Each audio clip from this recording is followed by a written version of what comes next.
তো গাইস, গ্রাম গায়ে মূলত সবাই কম বেশি আলুডি করেন, কারণ বছরে খোরাকি রাখার জন্য। আর হয়তো আমরাও করছিলাম, হয়তো কারো কপাল ভালো কারো কপাল খারাপ।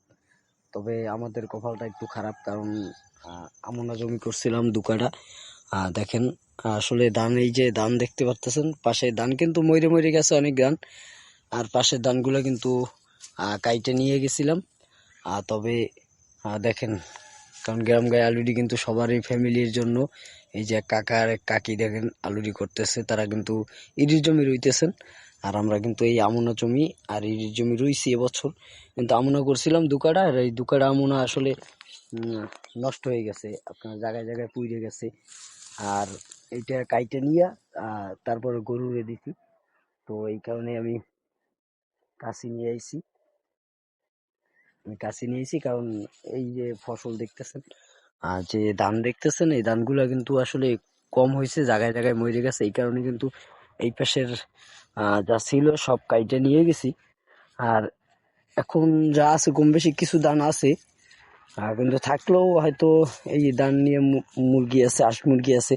কারণ গ্রাম গায়ে কিন্তু হাঁস মুরগি থাকে, আর এই কারণে এই হাঁস মুরগিরই খাওয়াবো ধান কয়টা। আর যে নাড়া আছে, এই যে পাশে যে নাড়া, ধানের গাছ যেগুলো বলে, এই যে নাড়া, এই নাড়া কাইটে নিয়ে আপনার গরুরে খাওয়াবো।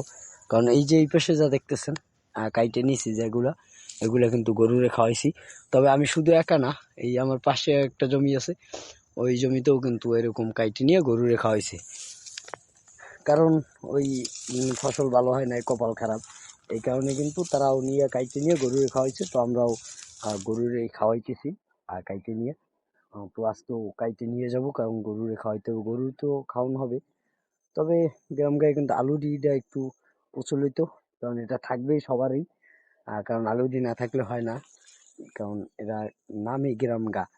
গ্রামে আলুডি বছরে খোরাকি যদি থাকে করে, তাইলে কিন্তু আর আপনার তরকারি যে কোনো জিনিস কিন্তু শাক পাতা টোকাই কিন্তু খাওয়া যায় গ্রাম গায়ে। তো দর্শক, আমি এইচডি রুবেল, আমার লাইফ স্টাইল ফলো করার জন্য আপনাদেরকে অনেক অনেক ধন্যবাদ। তবে দেখা হবে নতুন ভিডিওতে, আর সেই পর্যন্ত ভালো থাকবেন, সুস্থ থাকবেন।